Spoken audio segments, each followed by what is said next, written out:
بِالْمُؤْمِنِينَ رَؤُوفٌ رَحِيمٌ. Our Nabi sallallahu alayhi wa sallam is the most kind and generous with the companions, with the believers. How can it be that a needy man comes to the Messenger of Allah and returns empty-handed? Immediately on seeing this needy man, on seeing that he is suffering from starvation, our Nabi sallallahu alayhi wa sallam فَأَرْسَلَ إِلَى بَعْضِ نِسَائِهِ sends a message to one of his wives, telling her that whatever you have inside the house, whatever little food you have inside the house, send it. A needy man has arrived. Our mother replied, لَا وَالَّذِي بَعَثَ بِالْحَقِّ مَا إِنْدِي إِلَّا مَا.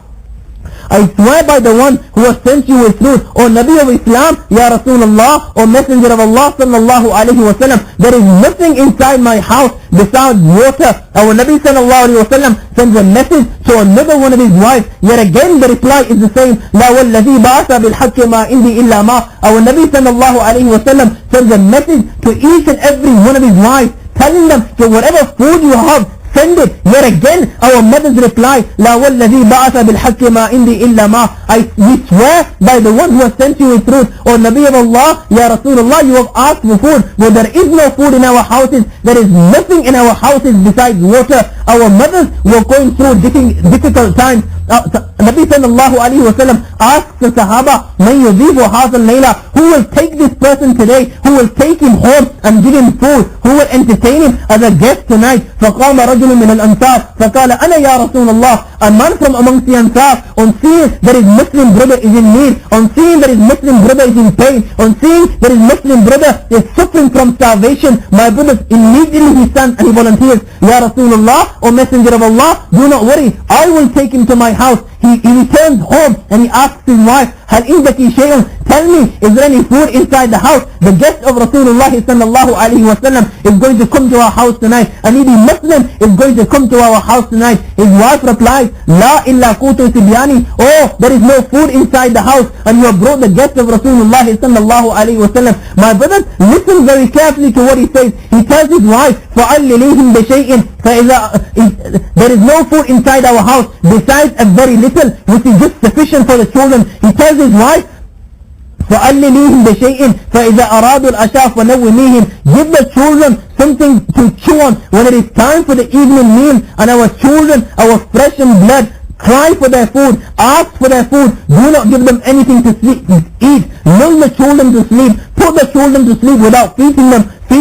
As the guest of Rasulullah sallallahu alayhi wa sallam is going to eat the food of our children. فَإِذَا دَخَلَ ضَيْفُنَا فَطْفَئِ السِّرَاجِ. When our guest enters, then put out the lamp, and we will pretend, and we will sit with him, and we will pretend to eat. It is evening, it is nightfall, the guest enters, the wife does as her husband has ordered. She puts out the lamp, and they sit with the guest, and they pretend to eat with him. They give preference to the guest over their children, over their flesh and blood. Their flesh and blood cried and cried till they finally fell asleep hungry. My brothers, when this Ansari, when he visits Rasulullah sallallahu alayhi wa sallam next morning, the Messenger of Allah says to him, قَدْ عَجِبَ اللَّهُ مِنْ سَنِئِكُمَ وَبَدَيْتِكُمَا. That Allah has appreciated your entertainment with the guest last night, that you gave preference to the guest of Rasulullah sallallahu alayhi wa sallam. You gave preference to a needy Muslim over yourselves and over your children. You went to sleep hungry. Your wife went to sleep hungry. Your children cried and cried, and they finally went to sleep hungry, and you gave preference to your guest. Allah has appreciated your entertainment with the guest last night, and the Quran is revealed from the heavens. وَيُؤْثِرُونَ عَلَىٰ أَنفُسِهِمْ وَلَوْ كَانَ بِهِمْ خَصَاصَةٌ. They give preference over themselves, though poverty may become their lot. This was the love amongst the Sahaba radiallahu ta'ala anhum ajma'een, and this is the love and brotherhood Islam is demanding from you and I today. Abu Ibn Umar radiallahu ta'ala anhum narrates, one of the Sahaba radiallahu ta'ala anhu received the goat's head as a present.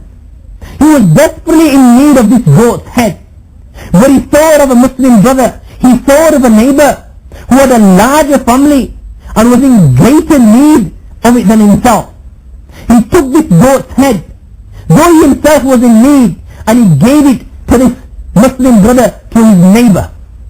When this second Muslim brother received this goat's head, though he had a large family, though he himself was desperately in need of this goat's head, he himself thought of another Muslim brother, thought of another neighbor who he considered in more need than himself, and he took this goat's head and he gave it to this third Muslim brother. My brothers, Ibn Umar radiallahu ta'ala anhu says, لَقَدْ تَدَاوَلَتْ سبعة أبيات رأس شاة يؤثر به بعضهم بعضا وإن كلهم لمحتاج إليه حتى رجع إلى البيت الذي خرج منه. That this goat's head changed hands 7 times. 7 times this goat's head changed hands. Every time a Sahabi, though he himself was in need of it, he saw of another Muslim brother and he gave it to this other Muslim brother as a present. My brothers, like this, the goat's head changed 7 times till it finally came back to the original person from whom the circulation had started. Let us learn from these people. Let us learn from the Sahaba radiallahu ta'ala anhum ajma'een. Tradition tells us that Masruq owed a heavy debt. His brother Khaysama radiallahu ta'ala anhu was also in debt. Masruq, though he himself was in debt, when it came to his knowledge that his brother Khaysama was in debt, he went and paid Khaysama's debt off without his knowledge. When it came to Khaysama's knowledge that Masruq was in debt, my brother, though he himself was in debt, he went to pay off Masruq's debt without his knowledge. This was a love and brotherhood amongst them.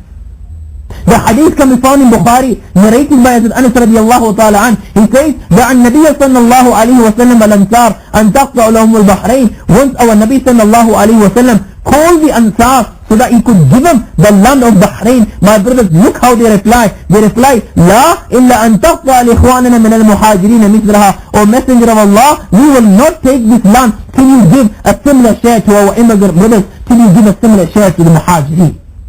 This was the love and brotherhood amongst the Sahaba radiallahu ta'ala anhum ajma'een. And this is the love and brotherhood Islam is demanding from you and I today. And Islam is demanding from each and every Muslim that is walking on the surface of this earth today. When love for one another was greater than that of real brothers, when all the believers were united in the golden chain of Islam, when they all believed in the slogan, united we rise, united we fall, my brothers, powerful empires melted away like snow before them. Have we forgotten the Battle of Badr? 313 Muslims went to fight 1,000 kuffar. Picture this in your mind's eye. The state of the 313 Muslims was such that many of them, their clothes are torn. Many of them, their faces are showing signs of starvation. They hardly have any weapons. Many of them are carrying sticks. Many of them are carrying broken spades. Many of them do not have shoes or sandals on their feet. They are walking barefooted. Many of them have never fought before. They do not know how to fight. This was the state of the 313 Muslims, and they went to fight 1,000 proud men, 1,000 kuffar. The kuffar, they are 3 times more than the Muslims. The kuffar are well prepared. They have the latest weapons of the time. They are wearing armor. They have swords in their hands. They have 100 horses. They have 700 camels. They are waiting to put an end to Islam. They are waiting to remove the Muslims from the surface of the earth. This is the situation. This is the state of the kuffar. This is the situation of the two armies. My brothers, the difference is the Muslims, though they are 313, their hearts are clean, their hearts are full of iman, their heart is full of love for Rasulullah sallallahu alayhi wa sallam and love for one another. Their hearts are clean and they are together, they are united. The kuffar, though they are 1,000, in reality they are 1,000 separate pieces. My brothers, when they fought together, Allah subhanahu wa ta'ala took care of the enemy. The 313 were victorious and the 1,000 were defeated. The 1,000 kuffar were defeated. Have we forgotten the Battle of Muta? In the Battle of Muta, the Muslims numbered 3,000. The kuffar were over 200,000. They were more than 200,000. If one is questioned today, 2 different armies are ready to go to war with one another. One has 3,000 troops. The other has more than 200,000 troops. Tell me who is going to be victorious and who is going to be defeated. I'm sure the reply will be the same. There will only be one answer, that the 3,000 will be defeated and removed from the surface of this earth, and the 200,000 will be victorious. The Muslims proved this philosophy wrong 1400 years ago. In the Battle of Muta, the Muslims were 3,000. The Kuffar numbered over 200,000. Yet again, the difference between the Muslims and the Kuffar were the 3,000 Muslims in reality were one single body. Their hearts were clean, their hearts were united, and their hearts were full of love and brotherhood. The Kuffar, they were 200,000 plus. In reality, there were 200,000 separate pieces. At the time of war, when they fought with one another, Allah subhanahu wa ta'ala took care of the enemy. The 200,000 were defeated and the 3,000 Muslims were victorious. This is the benefit of unity. This is the benefit of love and brotherhood. When love and brotherhood, when love was greater than that of real brothers, my brothers, such was the power of one Muslim that he could walk into the land of the Kuffar and send waves of terror in the hearts of the Kuffar and return alive and come back in one piece. It is the Battle of Qadisiyah.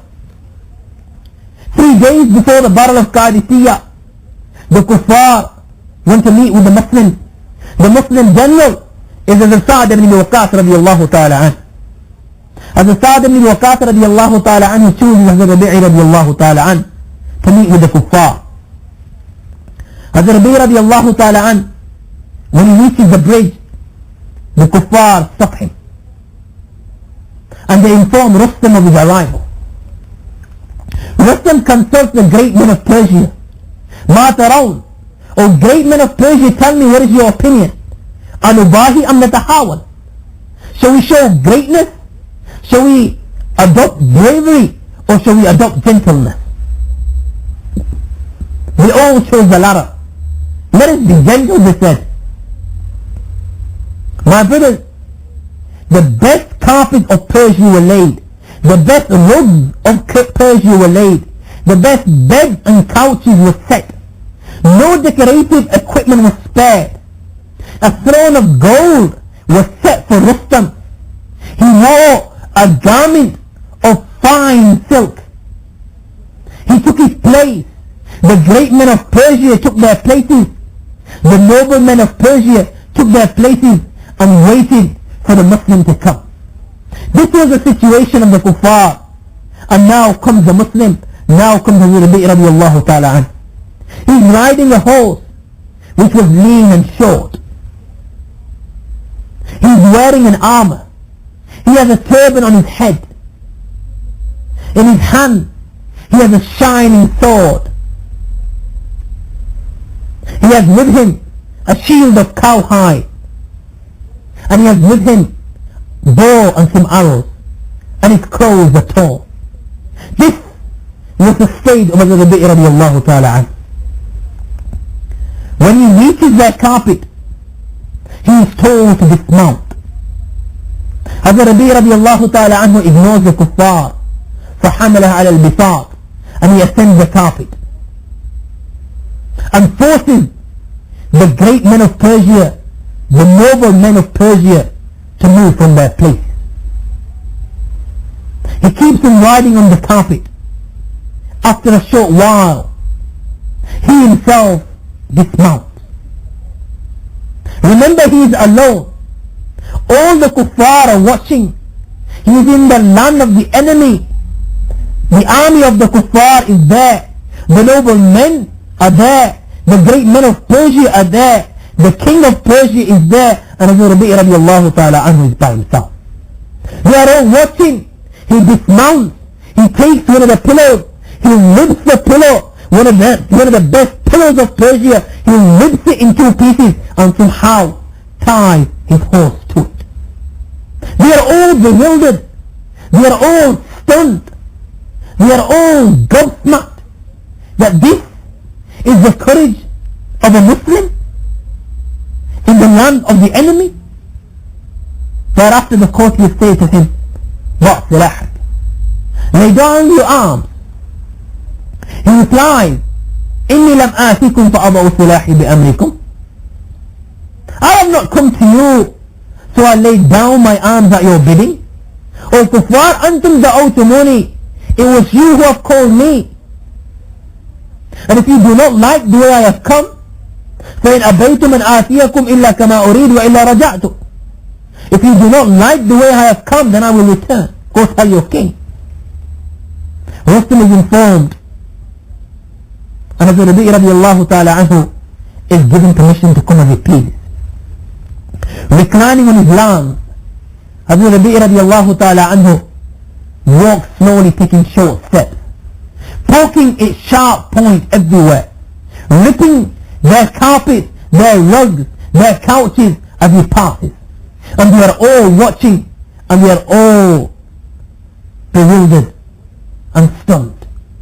When he reaches the king, he does not sit on their carpet. He sits on the floor, and he thrusts his lance into Rustam's carpet. Rustam asks, "Ma ja'a bikum?" Tell me what has brought you. My brothers, he replied, "Allahu ibta'athana, wallahu ja'a bina linukhrij man sha'a min ibadati al-ibad ila ibadati Allah, wa min dhiq ad-dunya ila sa'atiha, wa min jawr al-adyan ila 'adl al-Islam." Subhanallah, subhanallah. Only if you understood what these words mean. He said Allah has raised us and sent us to take out those whom He pleases from the servitude of men to the worship of Allah alone, and from the narrowness of this world to the vastness of the hereafter, and from the tyranny of religion to the justice of Islam. Muslim, when he hears this, he says to his people, "O you fools, لا تنظروا إلى الثياب, انظروا إلى الرأي والكلام والسيرة." O you fools, do not look at his clothes that they are torn. Look at his judgment. Look at his power of speech, and look at his habit. My brothers, Hazrat Rabi' radiallahu ta'ala anhu returns. Next day, the kuffar want to meet with the Muslims again, and they want to meet with the same person. This time, the Muslim general Abu Sa'd ibn Waqqas radiallahu ta'ala anhu sent Hazrat Uzayfa ibn Mihsan. Hazrat Uzayfa radiallahu ta'ala anhu comes exactly in the same manner as Hazrat Rabi' radiallahu ta'ala anhu. When he reaches the carpet, he is also told to dismount. Subhanallah, listen to his reply. He says, ذَلِكَ لَوْ جِئْتُكُمْ فِي حَاجَتِي. That I would have dismounted if I came to my own need, if the need was mine. Go ask your king, أَلَوْ الْحَاجَ أَمْ لِي. Is the need his or is the need mine? If your king says that the need was mine, then your king is a liar and I will return. And if your king says that the need was his, then Huzaifa will come as he pleases. When he reaches the king yet again asks the same question. Tell me what brings you. He replies, Allah has sent us to call people to one of three things. Imma Islam. Embrace Islam and we will move on. We will return. Imma Jizya. If you do not want to embrace Islam, then pay the tax. And we will protect you like we protect our own. And if you do not want to pay the tax, then the third thing is Imma Sites, war. The king, on hearing this, said, there is peace in your religion for some days. Before you wage war, you give the opposition time to think. He replied, yes, 3 days. Starting from yesterday, today is the second. Tomorrow we will remove you from the face of this earth. My brothers, he returned. Rustam says to his people, "O you fools, have you not seen what I have seen? جاءنا الأول فغلبنا على أرضنا وحقر ما نعظم." That the first man came yesterday, Rabi' radiallahu ta'ala an, and he dominated and ruled over us in our land. He walked on our carpet. He rode on our carpet.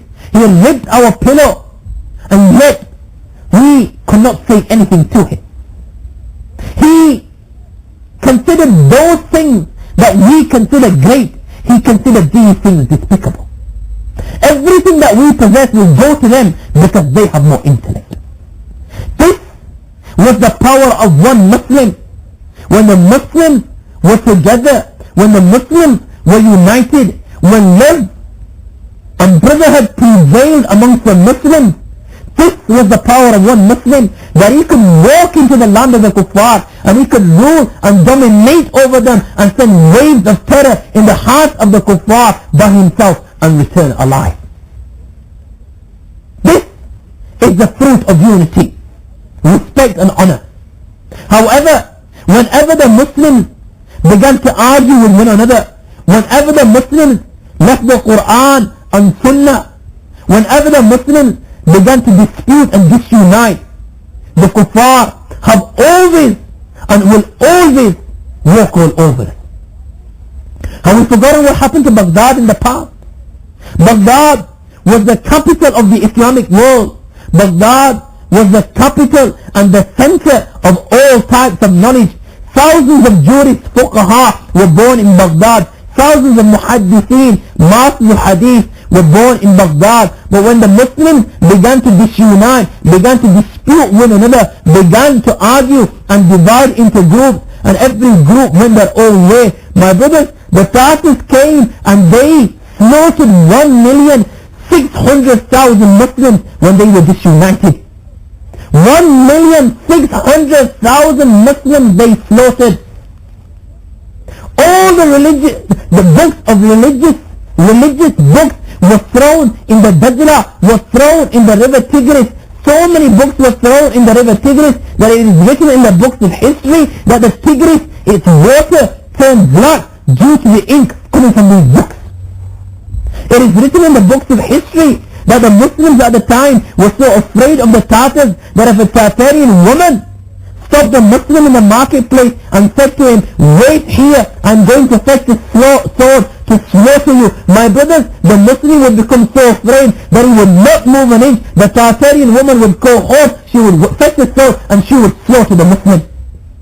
This is the bitter fruit of disunity, humiliation. What is it to be? Is it to be the blessings of unity, respect and honor? Or is it to be the bitter fruit of disunity, disgrace and humiliation? The choice is yours. The choice is mine. فَكُونُوا عِبَادَ اللَّهِ إِخْوَانًا. Let us live like brothers, and let us love one another like brothers, and let us treat one another like brothers. Subhanallah, look what awaits those that love one another, because Islam says إِنَّمَا الْمُؤْمِنُونَ إِخْوَةً, because the Quran says that we are all brothers. The hadith of Rasulullah ﷺ says that Muslim is a brother to a Muslim.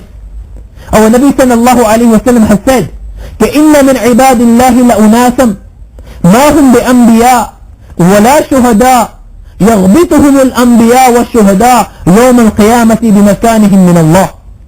There are servants of Allah who are no prophets and no martyrs, but the servants of Allah, but the prophets and martyrs will envy them on the day of Qiyamah due to their high status and rank. When the Sahaba radiallahu ta'ala anhum ajma'in heard this, that certain people on the day of resurrection, because of their high status, the prophets of Allah and the martyrs will envy them, the Sahaba radiallahu ta'ala anhum ajma'in asked, Ya Rasulullah, tell us, who are these people that the martyrs and prophets will envy them due to their high status? Our Nabi sallallahu alayhi wa sallam replied, هو قوم تحابوا بروح الله من غير أرحام بينهم ولا أموال يتآتونها. They are those people who love one another, not because they had a blood connection, not because they were from the same race, they were from the same tribe, they were of the same color, they spoke the same language. No, not because of this, but because the Quran said, إِنَّمَا الْمُؤْمِنُونَ إِخْوَةً, that Muslims are brothers. Every Muslim on the surface of this earth is a brother to another Muslim, and Muslims should respect respect one another and they should love one another. These people, they loved one another because the Quran said so, because the hadith of Rasulullah sallallahu alayhi wa sallam said so. Because of this, they will receive such a status on the day of resurrection that even the prophets of Allah and the masses will envy them. إن وجوههم لنور وإنهم لعلى نور ولا يخافون إذا خاف الناس ولا يحزنون إذا حزن الناس. On their faces will be nur, and they will be sitting on mimbars, on pulpits made of nur, and they will not fear when people fear, and they will not grieve when people grieve. On the plane of resurrection, on the day of resurrection, when all of mankind is assembled, and when the sun is above the head, and people are drowning in sweat, people are in sweat according to their sins, and hell is broad, and the gates of hell are open, and the hot air blows into their faces, and the people are so close together that they cannot even breathe. My brothers, such will be the status of these people who love one another, that they will not grieve on that day, and they will not fear on that day, as they will be under the shade of the arsh of Allah subhanahu wa ta'ala. This is the reward that waits them on the day of resurrection, and in the life after, Jannah awaits them. Allah subhanahu wa ta'ala give me the ability and tawfiq to act upon what I have said. And Allah take this illness out of our heart, this boasting about racial origins, and this pride, and this nationalism. And Allah subhanahu wa ta'ala give us the tawfiq to love one another, and respect one another, and treat one another like brothers. فَكُونُوا عِبَادَ اللَّهِ إِخْوَانًا وَآخِرُ دَعْوَانَا أَنِ الْحَمْدُ لِلَّهِ رَبِّ الْعَالَمِينَ.